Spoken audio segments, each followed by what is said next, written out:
और आपका Scorpio N का कंपैरिजन डीजल वर्सेस डीजल, कौन सी अच्छी है चलने में, कौन सी भाई आपको चूज करनी चाहिए अगर आप बजट है आपका 20 से 25 लाख या 20 से 30 लाख में कोई गाड़ी देख रहे हो। बिल्कुल रॉ वीडियो और रफ वीडियो रखूंगा भाई।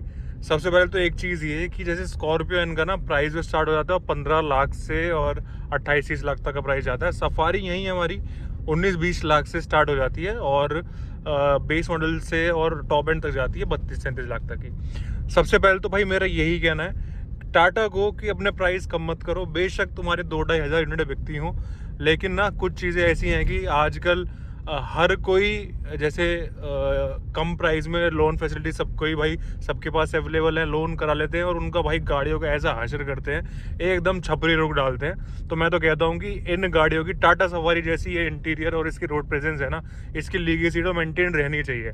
तो इनको सिर्फ कुछ ही लोग अफोर्ड करें और वो भी सिलेक्टेड लोग ही अफोर्ड करें जिनको कि समझ आए कि टाटा सफारी कैसी है एक्चुअली में चलने में। अब जिनके पास है शायद वो मेरी बात से भाई एग्री कर रहे होंगे, जिनके पास नहीं है भाई 100% मेरे से बिल्कुल किलस रहे होंगे। तो इस गाड़ी की भाई बहुत तगड़ी लीगेसी मैं मानता हूँ, ठीक है। मेरे पास है इसलिए नहीं, कुछ वर्ड्स बोलूँगा और कुछ आगे भाई थोड़ा ऐसी बात बोलूँगा तो कोई बुरा माने या भला माने, बट मेरी बात का समझने का ट्राई करना। सबसे पहले मैं बात कर लेता हूँ इन दोनों के डीजल इंजन की। देखो अब सफारी में पेट्रोल भी आ रहा है, विद इन 1-1.5 महीने के अंदर पेट्रोल भी आ जाएगा। डीजल अभी मैं चला रहा हूँ तो डीजल की मैं आपको कुछ स्पेसिफिकेशंस बताता हूँ, जैसे 167 bhp और 350 Nm ऑफ टॉर्क। यहीं अगर हम बात करें आपकी स्कॉर्पियो का तो उसमें आपको 172 या 173 bhp और 400 Nm टॉर्क तक वो जनरेट करती है। तो देखो अब गाड़ी जो चलने में है बिल्कुल वन साइडेड। मैं सफारी की बात करूँगा, जो इंटरेस्टेड है भाई सुनना, जो नहीं है वो मत सुनना। पहले तो मैं सफारी की एक बुराई कर देता हूँ, क्या कि इसका मुझे ना ब्रेकिंग ट्रैवल बहुत लगता है भाई। ये ब्रेकिंग ट्रैवल इतना है कि ब्रेकिंग में इतना कॉन्फिडेंस नहीं मिलता जितना कि भाई आपको स्कॉर्पियो एन में देखने को मिल जाता है। लेकिन ये जो सफारी है, टाटा सफारी है, आज मैं टाटा हैरियर की क्यों ना बात करूं, अगर आप इनको हाईवे पे चलाते हो ना, हाईवे पे 150 भगा लो, 170 भगा लो, रिकमेंड तो नहीं करता, बट फिर भी अगर स्ट्रेच करने का थोड़ी देर के लिए मन है, स्ट्रेच करो। ऐसी स्टेबिलिटी के साथ जो सस्पेंशन सेटअप है टाटा सफारी को, महिंद्रा स्कॉर्पियो एन का बिल्कुल भी दूर दूर तक नहीं है। स्कॉर्पियो एन मैंने खुद सच्ची बताऊं, उसका एक तो चेसिस की बात करोगे तो बॉडी ऑन फ्रेम है, और दूसरी जो सस्पेंशन है बिल्कुल सॉफ्टवेयर साइड है। गाड़ी ऐसे लचकती है। और गाड़ी के अंदर अगर जैसे कहीं भी रफ रोड वगैरह आती है तो ऐसे भाई देखो बॉडी रोल पूरा पूरा आपको फील होता है। यही सफारी के सस्पेंशन स्टेपर साइड है और मोनोकॉक चेसिस है, तो गाड़ी की जो स्टेबिलिटी है ना, इतनी स्टेबल होकर गाड़ी चलती है और ऊपर से आपको कोई भी बॉडी रोल अंदर देखने को नहीं मिलेगा। जर्क्स और बम्प्स को बहुत अच्छी तरीके से इसके सस्पेंशन एब्जॉर्व करते हैं, तो अंदर आपको ऐसा फील नहीं होगा कि यार कहीं भी मुझे अंदर झटके ज्यादा फील हो रहे हैं। महिंद्रा स्कॉर्पियो एन के बिल्कुल आपको ऐसा फील होने वाला है। अभी आपने रिसेंटली एक्सीडेंट देखा होगा फरीदाबाद के आसपास का, तो वो चीज स्कॉर्पियो एन और स्विफ्ट की टक्कर हुई है बहुत ही तेज स्पीड में। स्विफ्ट का तो देखो हमें पता ही है, बिल्ड क्वालिटी नहीं मिलती, इंजन पूरा बाहर आ गया। स्कॉर्पियो एन भी भाई पूरी बिखर गई है ऑलमोस्ट। तो स्कॉर्पियो एन से बहुत अच्छी बिल्ड क्वालिटी आपको टाटा प्रोवाइड करता है भाई, मजबूत देता है। अगर टाटा किसी में टक्कर मार देना तो दूसरे की गाड़ी खत्म हो, खुद भी थोड़ा तो इम्पैक्ट आएगा, लेकिन अगर थोड़ा सा इम्पैक्ट आया, अगर ये इम्पैक्ट है टाटा का, तो ये पूरा इम्पैक्ट है भाई आपका दूसरी गाड़ियों का। तो इतनी जबरदस्त बिल्ड क्वालिटी मिल जाती है गाड़ी के अंदर। अब बात कर लेते हैं टाटा सफारी जो मेरे पास है pure plus S dark edition. ये आप इंटीरियर देखो, ठीक है। इसके अगर इंटीरियर से ऊपर और जाओगे, सॉरी इसके अगर टॉप मॉडल में जाओगे कंप्लीट में, तो वो स्क्रीन बड़ी हो जाती है, यहाँ पे फीचर ज़्यादा हो जाते हैं, ठीक है। और पीछे की सीट आपको 6 सीटर भी देखने को मिल जाती है, लेदर वगैरह सब देखने को मिल जाता है। यहीं स्कॉर्पियन की बात करो, बेस मॉडल से लेके टॉप एंड वेंट तक वही भाई सेम रिजिड और रफ क्लास आपको अंदर से फील आती है।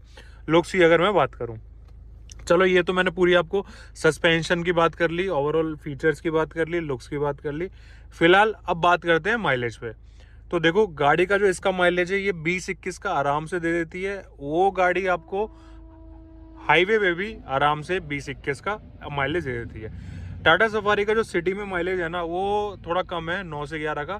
सिटी में माइलेज बेटर है, लेकिन 19-20 का ही फर्क है, ज़्यादा फर्क नहीं है। तो वो आपको स्कॉर्पियन 12-13 तक का आराम से दे देती है, 11-12-13 का वो आराम से आपको माइलेज देती ही देती है। अब भाई देखो जैसे हिसाब से स्पेसिफिकेशंस हैं उस हिसाब से पावर तो भाई स्कॉर्पियन में बहुत होनी चाहिए, लेकिन ऐसा नहीं है। इस गाड़ी के अंदर आता है ये स्पोर्ट मोड।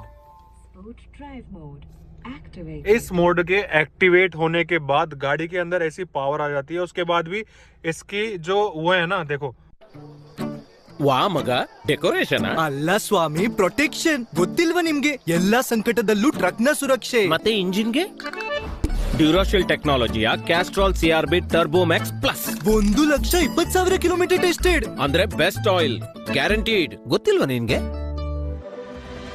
अमेरिका में पब्लिश किए गए इस स्टडी के मुताबिक रात को खर्राटे मारने वाले लोगों को अगले 10 साल में हार्ट फेलियर का खतरा है. जानिए कैसे खर्राटों जैसी मामूली ये है 2500 RPM पे लॉक. उसके बाद भी बहुत ज़बरदस्त भाई पावर ये जनरेट करती है और ऐसा अपने आप को स्ट्रेच करती है कि स्कॉर्पियो एन को बहुत तगड़ी बीट करती है. तो स्कॉर्पियो एन से आगे ही रहती है, ऐसा नहीं है कि स्कॉर्पियो एन इसको हरा देती है. तो स्कॉर्पियो एन में भाई इतनी पावर होने के बाद भी वो इतनी कम पावर को भी संभाल नहीं पाती. लिटरली जो पावर अच्छी मिल जाती है ना, वो आपको सफारी के अंदर देखने को मिल जाती है. अब फ्रंट व्हील ड्राइव है भाई, हमारी जो टाटा सफारी है फ्रंट व्हील ड्राइव है. मैंने टग ऑफ वॉर किया था स्कॉर्पियन वर्सेस टाटा सफारी का. टाटा सफारी ने ऐसा खींचा था भाई गाड़ी को, ऐसा खींचा था टाटा सफारी ने, ऐसा भाई गाड़ी को पुल करा था. स्कॉर्पियन की बैंड बज गई थी रियर व्हील ड्राइव होने के बाद भी. तो ये चीज़ जो ट्रैक्शन कंट्रोल की अगर आप बात करो या कुछ भी ग्रिप की बात करो, तो वो सफारी के अंदर आपको देखने को मिलती है और इसलिए भी जीती है. काफ़ी लोगों को लग रहा है कि यार वो ड्रैग रेस अच्छे से नहीं, ड्राइवर टू ड्राइवर भी फर्क पड़ता है. तो मैं तो ये खुल के बोल रहा हूँ. मेरे पास एक भाई का भी मैसेज आ गया था, 2-3 लोगों के मैसेज आ गए कि मैं आपसे ड्रैग रेस करूँगा. उनको मैंने बकायदा एड्रेस ही भेज दिया, बट वो नहीं आए. अब मुझे नहीं पता भाई आप लोग देख रहे हो, आप लोग क्यों नहीं आए, लेकिन मैं तो फुल्ली कॉन्फिडेंट हूँ. आओ और इसका ड्रैग रेस करो, कोई दिक्कत नहीं है मुझे. बहुत आराम से स्कॉर्पियन हार जाएगी. वो बिल्कुल एक ऑनेस्ट हमने टग ऑफ वॉर करी थी, ठीक है. सॉरी मैं ड्रैग रेस कह गया, टग ऑफ वॉर की मैं बात कर रहा हूँ. अब स्पेस की बात कर लेते हैं भाई. स्पेस 1922 mm की विड्थ मिल जाती है आपकी टाटा सफारी के अंदर. जो स्पेस है थर्ड रो का भी वो बहुत बेटर है हमारा इसका टाटा सफारी का. स्कॉर्पियो एन के कंफर्ट की भी बात करोगे, स्पेस की बात करोगे, तो भाई वो टाटा सफारी के मुकाबले की नहीं है, बिल्कुल भी नहीं है, ठीक है. तो ये कुछ बातें हैं जो मुझे भाई लगता है कि आप लोगों के साथ शेयर करनी चाहिए. कोई बात नहीं, वो 17-18 हज़ार यूनिट बिकती है ना, लीग एसी मैं तो कह रहा हूँ टाटा सफारी की मेंटेन होनी चाहिए. जो भी इनको 2,000 या 2,500 लोग ले रहे हैं, वो समझ रहे हैं कि टाटा सफारी की क्या वैल्यू है, कैसे चलती है, और उनको ये ज़रूर पता है कि यार ये गाड़ी की जो परफॉर्मेंस है ना, वो वही समझ सकता है. वही गिने चुने लोगों में, भेड़ चाल नहीं है कि जो लोग बोल रहे हैं वही चलती जा रही है. अब ये सब तो मैंने कंपैरिजन कर लिया, फीचर, लुक्स, आपके सस्पेंशन, ब्रेकिंग की मैंने बता ली, ओवरऑल माइलेज. लेकिन एक चीज़ है, अब जो मेन मुद्दा आएगा कमेंट्स में वो उठ के आएगा कि सर्विसेज का. देखो भाई, अब तुम लोगों का मैं जवाब दे देता हूँ. सर्विसेज ऐसी हैं कि सर्विस जब भी आप करवाते हो टाटा की, तो वहाँ पे आपको एक्सपेंसिव सर्विस देखने को मिलती है. क्यों? क्योंकि एक्सपेंसिव सर्विस इसलिए देखने को मिलती है, जो आपको प्लेटफॉर्म मिल रहा है चलाने का, जो आपको गाड़ी में अब फील आती है चलाने की, वो पहले नहीं थी. तो उस चीज़ का जो आप मज़ा ले रहे हो ना, वो एक काफ़ी हाईली इम्पोर्टेड वैल्यूज़ के साथ ये चीज़ आपको टाटा सफारी में अब देखने को मिलती हैं. वो काफ़ी डेप्थ की चीज़ें हैं. तो वो चीज़ मैं आपको ये बता सकता हूँ कि हाँ, एक्सपेंसिव सर्विसेज होती हैं, लेकिन गाड़ी को अगर आपने चला लिया ना इसको, तो लिटरली भाई कुछ नहीं है. स्कॉर्पियन मेरे अकॉर्डिंग कहीं स्टैंड नहीं करती. बाकी जो भी है भाई, एक्सपेंसिव है सर्विस के कुछ डीलर हैं जो कि रेवेन्यू जनरेट करके सिर्फ रेवेन्यू आपसे लेते हैं. तो वो चीज़ है. एम्बियंस वगैरह कोई ख़राब नहीं है, सर्विस भी मेरी प्रॉपर भाई अभी तक मैंने चला दी है. गाड़ी 35,000 किलोमीटर चल गई है, तो उसमें भी कोई प्रॉब्लम नहीं है.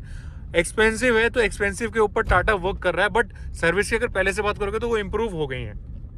यहीं महिंद्रा के अंदर भी भाई सर्विस सेंटर को लेकर आपने देखा होगा कि स्कॉर्पियन बिल्कुल मत लो या महिंद्रा की कोई गाड़ियां मत लो. ऐसी बात नहीं है कि महिंद्रा की सर्विसेज की आपको प्रॉब्लम देखने को नहीं मिलती हैं.